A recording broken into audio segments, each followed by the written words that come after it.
Late at night in the fall of 1990, a woman stopped her car in front of her mailbox to check her mail. After grabbing the stack of letters, immediately she noticed one envelope in particular looked odd.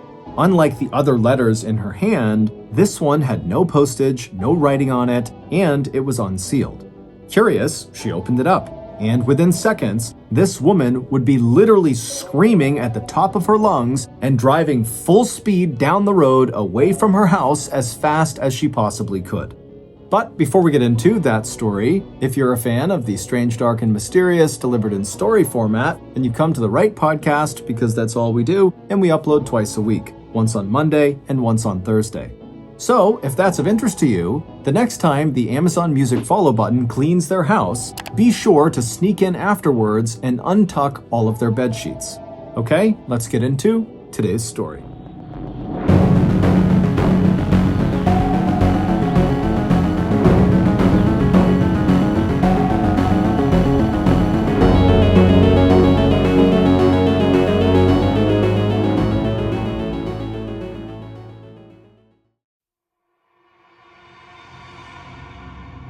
"34-year-old Diane Newton King woke up before sunrise. She showered, she curled her bangs, she did her makeup, and then she dressed for work in the most professional women's fashion of the day. She put on pantyhose, a pencil skirt, and a blazer with the absolutely massive shoulder pads. It was the spring of 1990, and in Battle Creek, Michigan, Diane was one of the biggest names in town.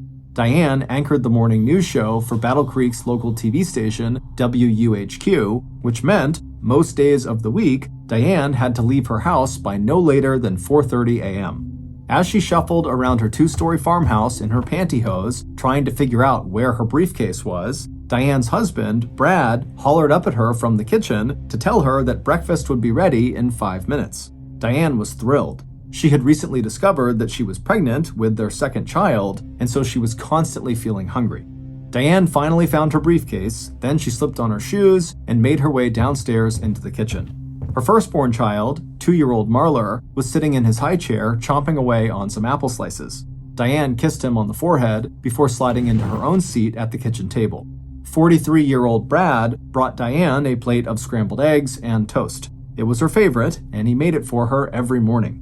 Brad worked part-time as a criminal justice professor at the University of Western Michigan, but he liked to tell people that his real job was taking care of Diane and Marler.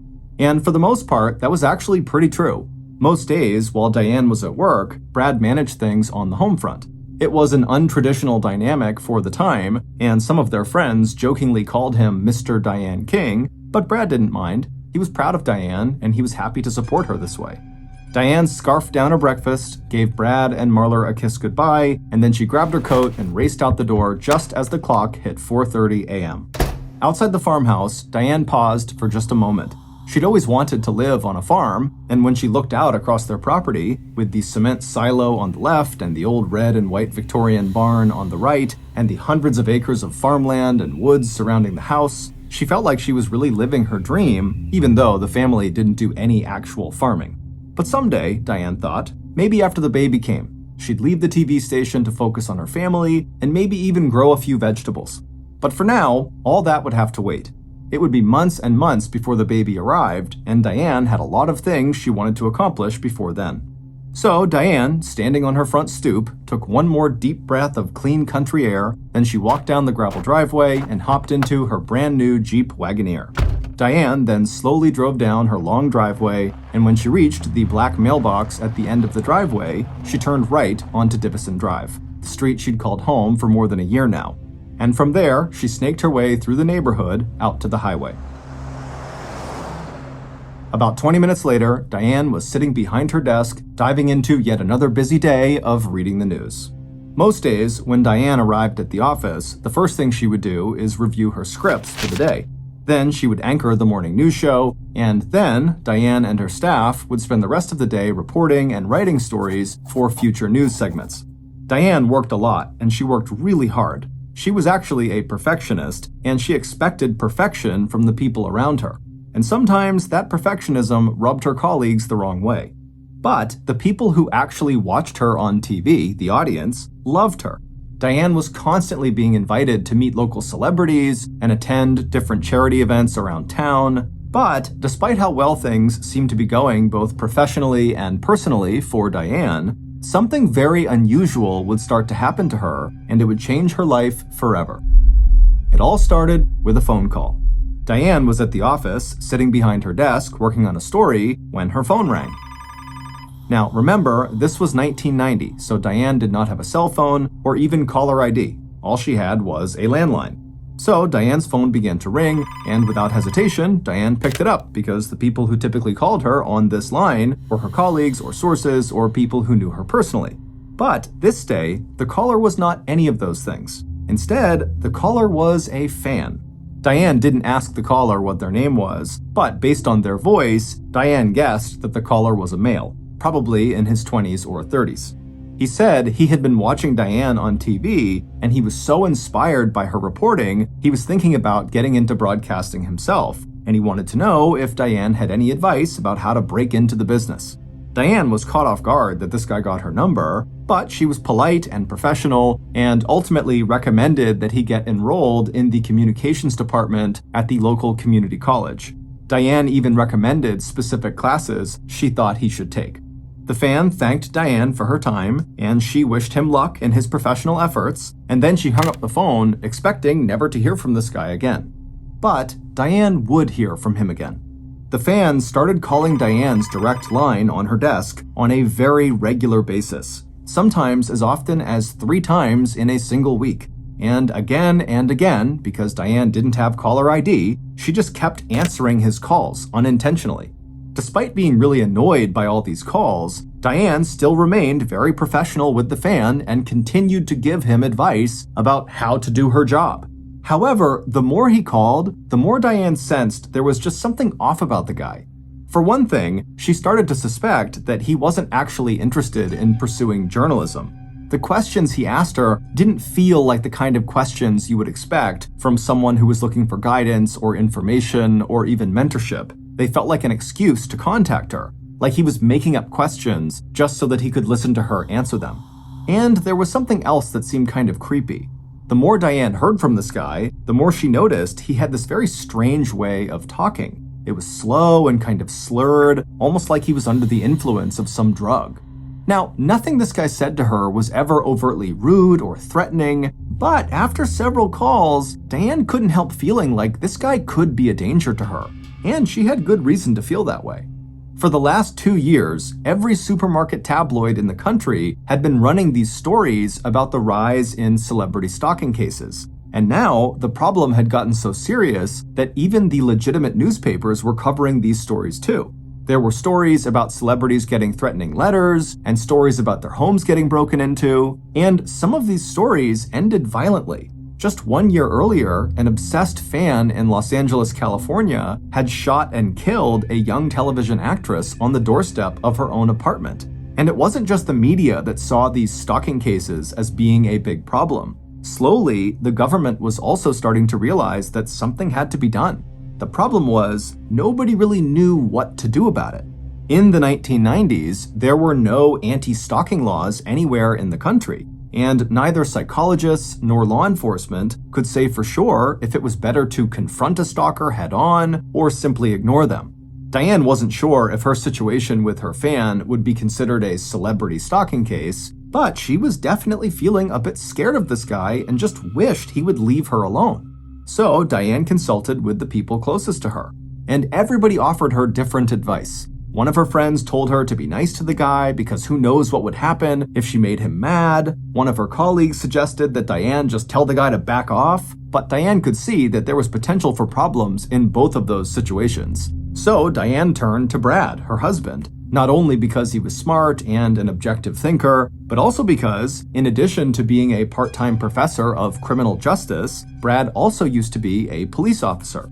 Brad, who was very concerned about his wife's stalking situation, told her that the safest thing she could do was simply cut off the guy's access to her. And the easiest way to do that was to set up some kind of arrangement with the receptionist at her work who could then screen Diane's calls. If the guy couldn't get through to Diane, eventually, Brad figured, he would just give up and stop calling. The plan made sense to Brad and to Diane, so she decided to give it a shot. Diane talked to the receptionist at the TV station, and they worked out a screening system. The way it worked was every call that came in on Diane's direct line would actually first ring at the front desk with the receptionist, and the receptionist would answer the phone, and if it was Brad or a colleague or a source calling for Diane, they would get pushed through. But when the receptionist got a call from the fan with the slow, slurred voice, she would tell him that Diane was not available. And the screening system worked great for several weeks. The fan would call and would be immediately turned away before Diane ever had to speak to him. But eventually, the screening system failed.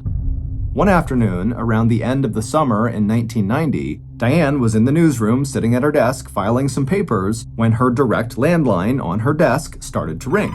Diane picked it up before the end of the very first ring. She said, "Hello, this is Diane Newton King." And when she heard the voice on the other end of the line, she was so startled she almost dropped the receiver. It was the fan. He said, "Hello, Diane." Immediately, shivers ran up Diane's spine. Before Diane could hang up, the guy told Diane that he liked the way she looked and that he wanted to meet her in person. Specifically, he said, "I want to go to lunch with you." Diane wanted to scream, but she was so flustered and so scared that she sort of just started stammering until finally she was able to compose herself enough to tell the guy that she appreciated the offer, but she absolutely could not meet him in person. Then she slammed the phone down and started sobbing at her desk.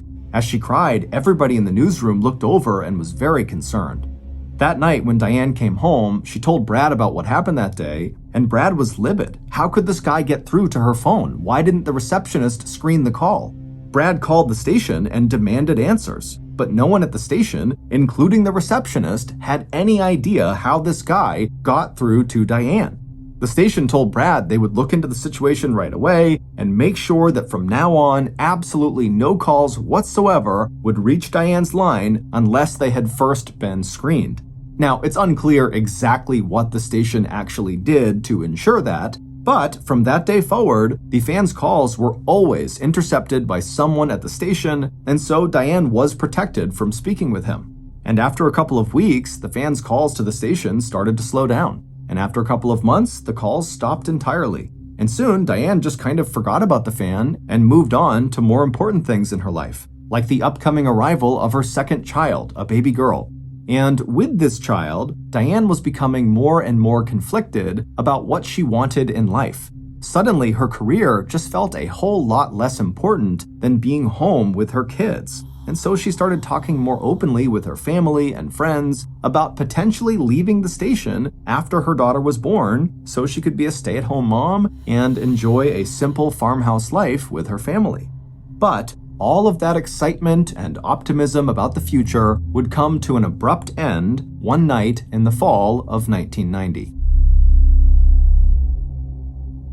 On the night before Halloween that year, so about 5 months after the first fan phone call, Brad told Diane that he was going to be working late that night at the university and so wouldn't be home until later in the evening, which meant Diane would have to be on primary parent duty for Marlar that afternoon when she got home from work. Now, under normal circumstances, this would not be a big deal. Diane had done plenty of parenting on her own, and she loved spending time with Marlar. What made this night so different was that Diane was now 8 months pregnant. Her belly was massive, her hormones were raging, and her joints hurt so much she could barely walk. On top of all of that, Diane was in the middle of a big project at work that was totally stressing her out. Nevertheless, when she finished her shift at the station that day, Diane drove to Marlar's daycare, she picked him up, and then they headed home. By the time Diane turned onto her street, Divison Drive, Marlar was already passed out in the back of the car in his car seat, and Diane's body was really starting to ache. So when Diane turned into her driveway, instead of stopping the car and getting out to get the mail in the mailbox by the road, she simply pulled the car right up alongside the mailbox and reached out and collected the mail through her window. And after she had the stack of letters sitting on her lap, she began flipping through them. And right away, one letter caught her attention. It was in a typical white envelope, just like most of the other letters in her lap, but this one had no postage and nothing written on it, and it wasn't sealed. Diane opened the envelope, retrieved the letter inside, and then opened it up to read. And what she saw instantly terrified her. There was just one sentence on the page, but it wasn't written by hand. Each letter of this sentence had been cut out of a magazine and then scotch taped to the page, like one of those ransom letters you see in the movies. The sentence on this strange letter read, "You should have gone to lunch with me." Diane knew immediately that this letter was from the fan. Clearly, he'd found out where she lived, and he'd visited her house that day to drop it off. In fact, she realized with sudden alarm that this guy might actually still be in the area, waiting for her to come home. In that moment, Diane forgot about everything else she had going on. She forgot about how much her body hurt and how tired she felt. She even forgot about the sleeping baby sitting right behind her. Diane just started screaming like a banshee. Then she threw the car into reverse, backed away from the mailbox, slammed on the gas, and drove away from her house as fast as she possibly could.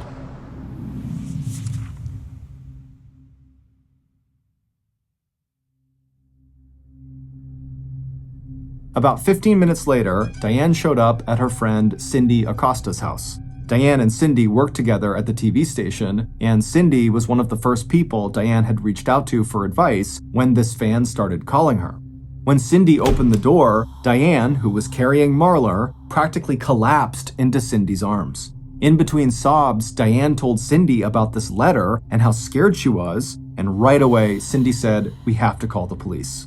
The police showed up a few minutes later and escorted Diane back to the farmhouse to search the property for intruders, but they didn't find anyone. Still, Diane was too afraid to stay at the house alone, so the police brought her back to Cindy's house, where she waited with Marlar until Brad was finally out of his class and could come and pick them up. After word got out about this threatening letter, the Battle Creek community really came together to support Diane. Also, the TV station beefed up their security around the office, Diane's sister bought them a dog, and Brad installed motion-censored lighting outside of their house. But none of those things actually made Diane feel any safer. She just couldn't shake the idea that her fan was watching her everywhere she went. Her fear got so paralyzing that Diane literally just stopped going outside the house at all except to go to work. And when she did have to go outside, she used a system that she and Brad created to ensure she was never outside alone. Diane would call Brad to tell him exactly when she would be home from work. That way, when she arrived, Brad would be outside waiting for her. If it was too cold for Brad to just stand outside, he would leave a particular light on in the house that was visible from the outside. This light was a signal to Diane that he was in the house and that everything was safe, so she could hustle out of her car and come inside no problem. On days that Brad was not home, when Diane returned home, she would call a neighbor to come meet her outside of her farmhouse. And if for some reason the neighbor arrived late, Diane would literally just sit in her driveway inside her car, waiting for the neighbor to show up. But all of this fear and all of this hiding had started to make Diane's world feel very small, and she really didn't like that. So, after Diane gave birth to her second child, a blonde baby girl named Kateri, in November of 1990, Diane started trying to reconnect with her extended family. She started calling her sisters and mother much more often, and together, over the phone, the women would bond over the challenges and joys of raising their kids. And it was during this time, on these phone calls, that Diane started to talk more openly about her desire to leave the TV station altogether. She'd been thinking about it ever since she found out she was pregnant with Kateri, and now that Kateri was here, the whole thing felt much more real. Diane's extended family was very supportive and encouraging, and they pushed her to start leaving the house more often besides just going to work. They got her to start coming out to Detroit, where her extended family all lived, about 2 hours away from Battle Creek by car, so that she and her kids and the rest of the family could all participate more actively in each other's lives.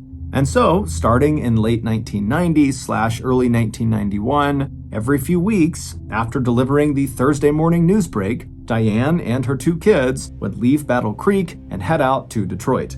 They'd spend a few days with Diane's mother and sisters, and then on that following Saturday, they'd all head home. And on the night of Saturday, February 9th, 1991, about 9 months after the first call from that fan, this was exactly what Diane and the kids were doing, returning from her mother's. That night, Diane left Detroit a little after 4 p.m., so by the time she was pulling on to Divison Drive around 6 p.m., the sun was just beginning to set. Diane turned on her headlights, and when the King's black mailbox came into view, Diane tightened her grip around the steering wheel. It had been more than 3 months since she received the letter, but just the sight of that mailbox still filled her with dread. Diane turned onto the gravel driveway leading to the house, and as she made her way up the long, narrow path, she spotted the signal light on inside the farmhouse up ahead, meaning Brad was home and everything was safe and she could get out of her car and just go inside. But, as Diane was about to find out, Brad was not inside the house, and it was definitely not safe for Diane to get out of the car. About 30 minutes after Diane pulled into the driveway and saw the signal light, a call came into the dispatch office at the local police department. It was Brad, and he was hysterical. He was so shaken up by what he had just seen that he could barely form a sentence. But he was able to eventually communicate with the dispatcher that he'd just found his wife lying in their driveway, not moving, and there was blood in her mouth. When the police arrived less than 10 minutes later, they found Brad sobbing and pacing around the driveway. Diane was just lying in the middle of the driveway next to her car, and their 2 kids, 2-year-old Marler and 3-month-old Kateri, were still sitting in the back seat of the car, crying uncontrollably. The reason Brad had left them in the car was because, as cruel as it seems, Brad knew from his work as a cop and as a criminal justice professor that even just opening the door to the car could potentially contaminate a crime scene. The responding officer walked right up to Diane and knelt down next to her. Even without much blood, it was obvious that Diane had suffered some sort of horrible injury and was definitely deceased. The officer spent a few minutes looking her over and eventually found the likely cause of death. There were 2 bullet holes in her body, one in her chest and the other near her waistline. An autopsy would later reveal that the shot to Diane's chest had been the fatal one. It had caused so much internal damage that she had died within 3 minutes of impact. Initially, though, the police had no idea how long ago those shots had been fired. But when the officer touched Diane's body, he found that it was still warm, which meant her killer might still be in the area. Instinctively, the officer grabbed his radio and called for backup. Over the next 2 hours, a small army of investigators would descend on Divison Drive. They would search the property for fingerprints and evidence, and they would interview neighbors and potential witnesses, and after a little while, they would bring one of the best trackers in the state onto the property, a German Shepherd named Travis. When Travis arrived on the scene, the dog quickly locked onto a scent trail. The dog took off running from the farmhouse straight back into the forest behind the home. The dog ran through muddy, brushy fields, then he crossed a creek, and then he sort of just stopped, turned around, and headed back to the farmhouse, where a crowd of investigators and neighbors were beginning to form outside. At the time, Travis's handler assumed that the dog had just kind of lost the scent at some point in the woods, and that was why he had stopped, turned around, and just gone back to the farmhouse. But many months after that night, once the police had figured out what happened to Diane, they would look back at Travis's initial movements that night and realize the dog had not simply given up and returned to the farmhouse. The dog had just continued to follow the scent trail, which happened to stop somewhere in the middle of the woods, turn around, and then come back to the farmhouse. In fact, that night that Diane was discovered, the killer was standing right outside of Diane and Brad's home among the police and onlookers. After being arrested, Diane's killer did not confess to the murder, and so we don't have every detail of what happened in the final moments of Diane's life. However, based on several key interviews and pieces of evidence, this is what investigators believe happened to Diane. About an hour before Diane returned home from Detroit on the night she was killed, Diane's killer entered her farmhouse and turned on a particular light inside. The killer knew about the light signal system that Brad and Diane had created to make Diane feel safe, and now the killer was going to use that system to lure Diane into a trap.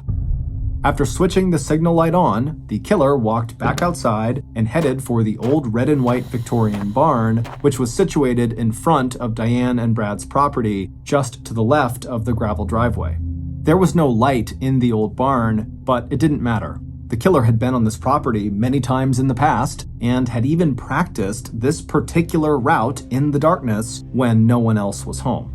Inside the barn, the killer walked past the family's tractor and the many tools they left lying on the ground. The killer walked past the family's protection dog, but the dog just kind of looked up and didn't even bark. And then the killer reached the back of the barn and climbed a narrow staircase which led to a large, dusty loft area. The killer paused briefly at the top of the stairs. The floor of the loft was covered in straw, and at the far end of the loft, away from the killer, was a sliding door that was open just wide enough for what the killer needed to do. The killer walked over to this slightly open door and peered outside. From there, they could see the front of the farmhouse and the driveway and the spot where Diane parked her car, which was about 70 feet away. The killer checked their watch. It was getting late, which meant Diane would be arriving soon. So the killer got into position. The killer lay belly down in the straw facing the gap in the door, and then they reached out their arm to the right and stuffed their hand into some nearby straw. A moment later, they pulled out a weapon that had been hidden inside the straw, a .22 caliber rifle. About 20 minutes later, the killer spotted a pair of headlights coming down Divison Drive. The killer raised their rifle and looked through the scope, and sure enough, Diane was sitting behind the wheel of this car. As she turned onto her long gravel driveway, the killer flicked the rifle off safe.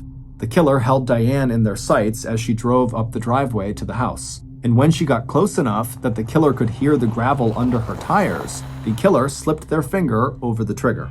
Diane reached her normal parking spot located off to one side of the driveway close to the house, and then she turned the car off.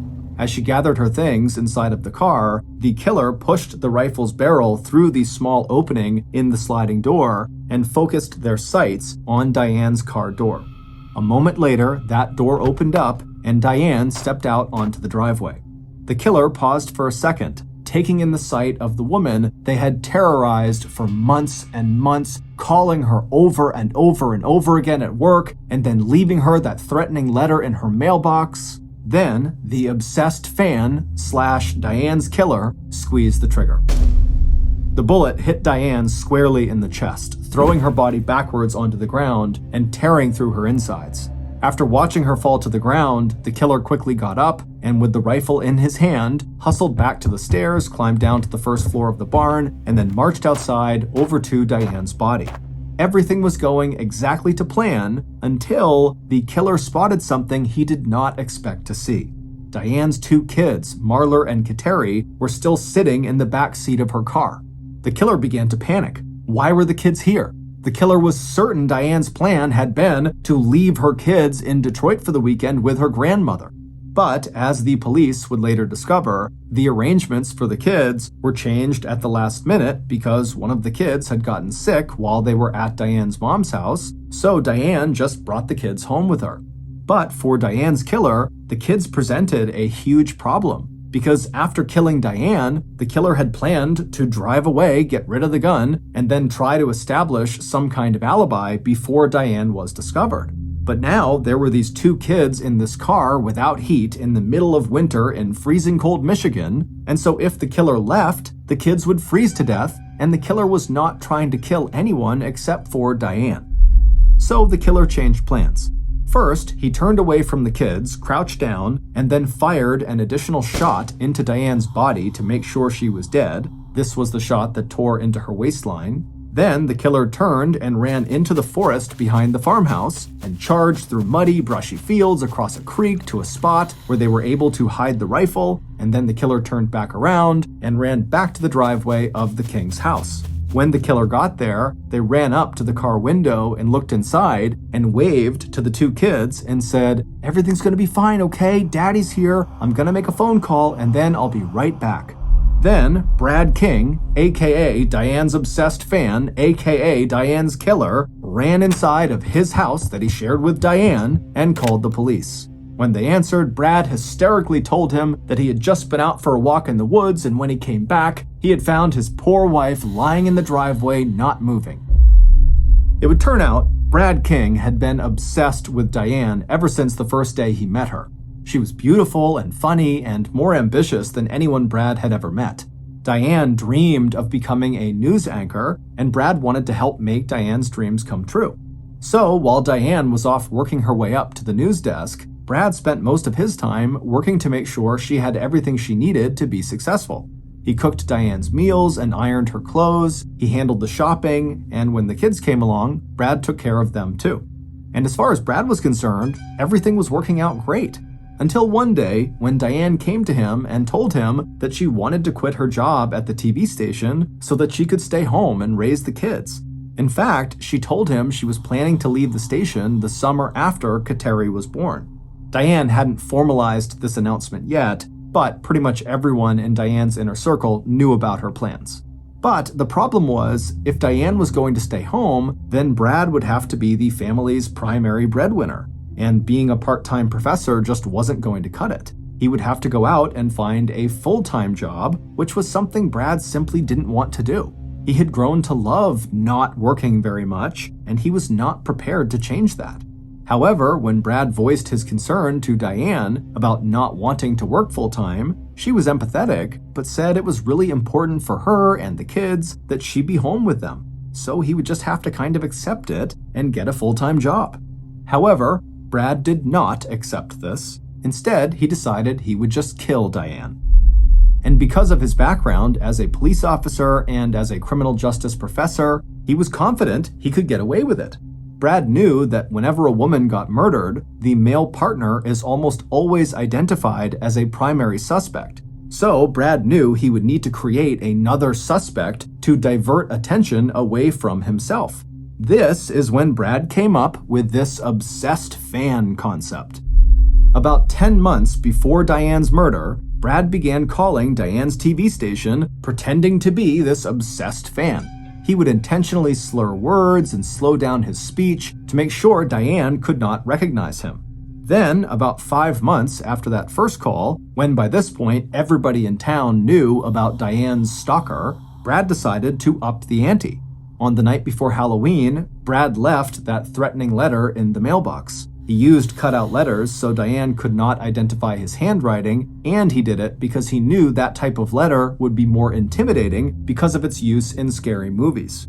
And the letter worked. It terrified Diane, and most importantly, it brought more attention to this fake fan, to the point where the police were actively searching for this person. This obsessed fan had become so real that by the time Brad was ready to kill his wife, he felt certain that nobody would even look twice at him.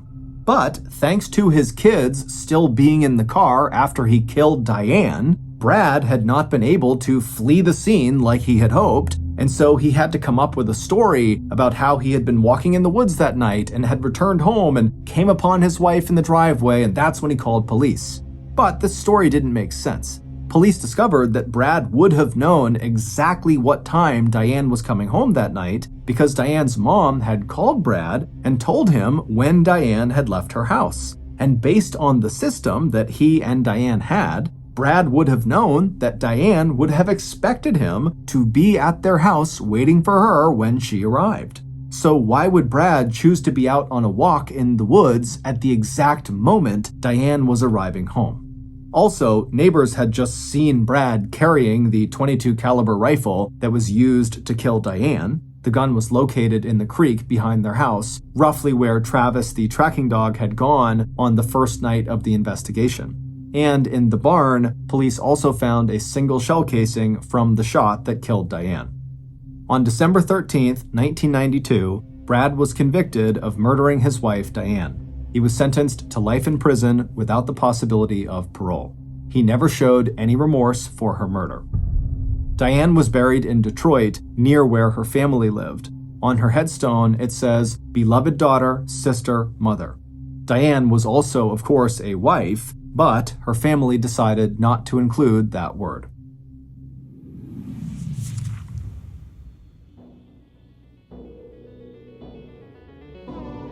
Thank you for listening to the Mr. Ballen Podcast. If you got something out of this episode and you haven't done this already, the next time the Amazon Music follow button cleans their house, make sure you sneak in afterward and untuck all of their bed sheets.